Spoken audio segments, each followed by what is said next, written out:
요즘 직장 생활 어때? 그 어렵다는 취업문 간신히 뚫고 백수 타이틀 힘겹게 떼고 여기까지 왔는데 요즘은 계속 불안불안하죠.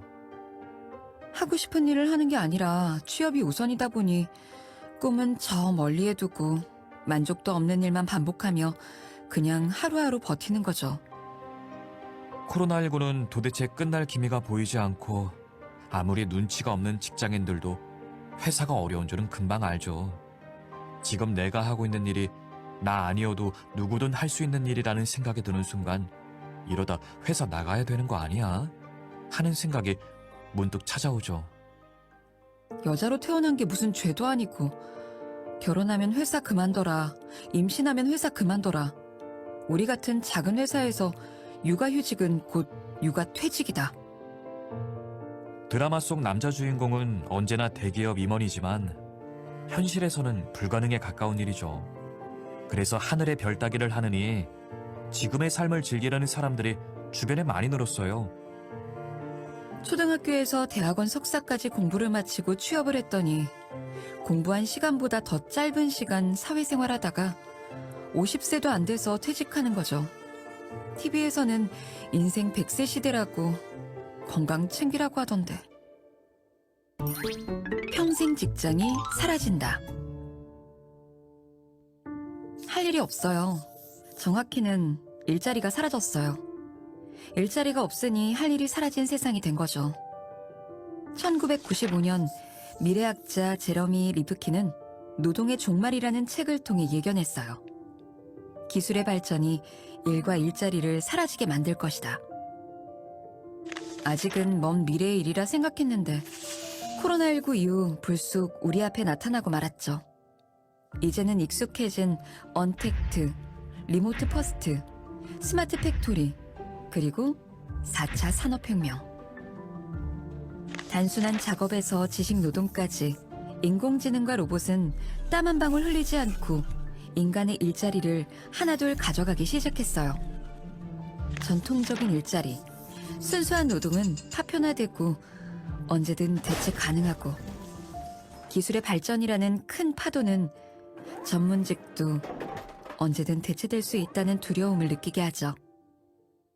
고공성장하던 항공여행업은 하루아침에 모두 멈춤이 되고 세계 5위의 제조업 강국이라는 타이틀이 무색하게 대기업에 평생을 몸담았던 사람들이 회사를 나오고 있죠.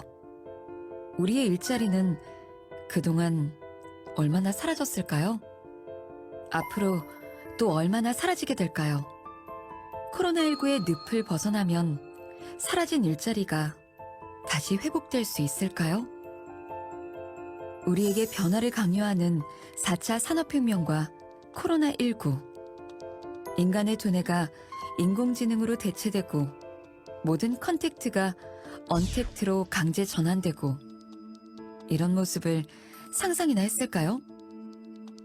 기업은 예측 불가능한 상황이 되면 안정성을 최우선으로 생각하죠. 그래서 비용 절감과 생산 효과를 본 기업들은 사람 대신 투입한 자동화 기계를 절대 버릴 수 없어요. 프랜차이즈 햄버거집의 키오스크가 인간을 대체한 것이 그 시작이죠. 이제는 지금의 어떤 직업도 30년 후에 온전하리라 장담할 수 없어요. 강제로 내려놓게 된 평생 직장의 꿈은 사라지고 한편에서는 그에 대한 보상인지 삶의 여유를 찾는 사람이 늘어나죠. 꼭 기억하세요. 당신을 지켜주던 평생 직장은 사라지고 있어요. 요즘 엔잡러. 그동안 이루어질 수 없는 꿈을 꾸었죠. 열심히 공부하고 좋은 직장에 취직해서 월급 차곡차곡 모아 결혼하고 집 사고 인생 역전해야지. 하지만 회사는 내 인생을 책임져 주지 않는다는 씁쓸한 결론만. 인터넷 계좌에 찍히는 작은 숫자 몇 개에 영혼까지 갈아 넣으며 충성하기에는 하고 싶은 게 너무 많죠. 그래, 차라리 엔잡을 하자. 2040 직장인 사이에 N잡러가 늘어나고 있어요. N잡러란 복수를 뜻하는 N, 직업의 job, 여기에 이하를 붙여서 여러 직업을 가진 사람을 말하죠. 본업으로는 부족한 수입을 채우기 위해 자아 실현을 추구하기 위해, 어떤 사람은 평소 관심 있는 분야에 도전하기 위해. 자세히 들여다보면 N잡을 하는 이유도 참 다양하죠. 퇴근과 동시에 출근하는 N잡러, 주말이나 휴일에 두 캐릭터를 깨워 새로운 일을 하는 N잡러, 혹은 직장을 다니며 자신의 가게를 별도로 운영하는 고급 N잡러도 있죠. 회사에서 받는 월급이 소득의 전부인 세상은 저물었습니다. 그럼 한번 상상해 볼까요? 나에게 본업을 유지하면서도 들어오는 별도의 안정적인 소득원이 있다면? 눈앞에 먼저 떠오르는 금색 수저, 부동산 임대소득 같은 먼 나라 이웃 나라의 이야기는 잊으시고요. 꼭 내가 노동을 하지 않더라도 내 통장으로 돈이 들어오는 시스템을 만들 수 있다면 어떨까요? 마치 파이프라인처럼 꾸준히 내 통장에 공급되는 거죠. 노동의 시간과 돈이 반드시 교환되어야 하는 함정에서 빠져나와야 합니다. 노동의 시간과 상관없이 지속적인 소득을 내는 파이프라인을 구축하는 거죠. 노동으로 인한 소득이 아닌 시스템에 의한 소득. 이것은 우리의 미래를 풍요롭게 만들고 주체적인 삶을 살게 해줄 거예요. 네트워크 마케팅 수익 구조가 바로 이와 같아요. 네트워크 마케팅은 최적의 공급자를 수많은 소비자와 연결하는 플랫폼이며, 창출된 부가가치를 플랫폼 소유자와 참가자가 함께 공유하죠. 제품 경쟁력, 즉 품질은 높고 가격은 낮은 제품으로 일반 유통기업과 경쟁한다면 네트워크 마케팅의 고유 장점인 연결성이 더해져 엄청난 가치를 얻을 수 있게 되죠.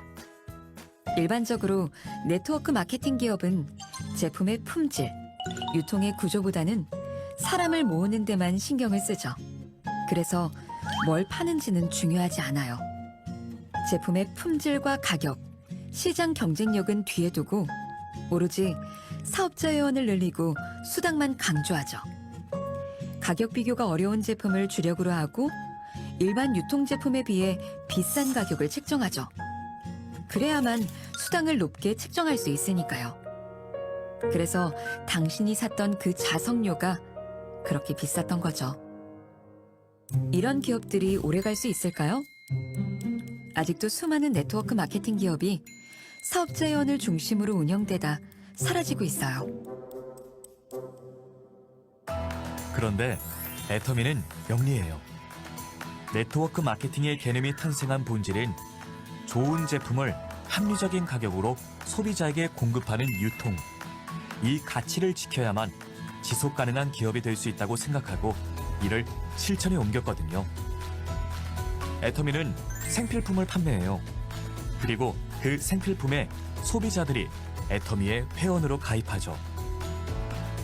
품질 좋은 제품을 값싸게 살 수 있다. 매우 심플하죠. 애터미의 박한길 회장이 한 말을 보면 더 놀라워요. 애터미는 회원들에게 좋은 제품을 값싸게 제공하는데 우선순위를 두고 있습니다. 애터미는 회원이 무리하게 제품을 사는 행위를 막고 있어요. 자신이 사용해보고 제품이 정말 좋으면 다른 소비자들에게 권해보라는 게 우리 메시지입니다. 이런 면에서 애터미는 수당을 타기 위해 억지로 회원을 늘리는 업체들과는 정말 다르죠. 애터미 제품을 믿고 구매하는 소비자층이 두터워질수록 충성도 높은 고객을 확보하고 유지할 수 있습니다. 이는 곧 더 많은 사업자가 성공할 수 있다는 뜻이기도 합니다. 소비자에게는 좋은 제품을 싸게, 협력사에게는 안정된 판로를 제공해 더 나은 제품 개발을 위한 원동력을 제공하고, 사업자에게는 글로벌로 연결된 원 마케팅으로 순차적이고 단계적인 다양한 보상을. 애터미는 소비자, 협력사, 사업자의 성공을 최우선으로 하며 수단이 아닌 목적으로 생각합니다. 당신의 성공을 목적으로 하는 회사 어떠신가요?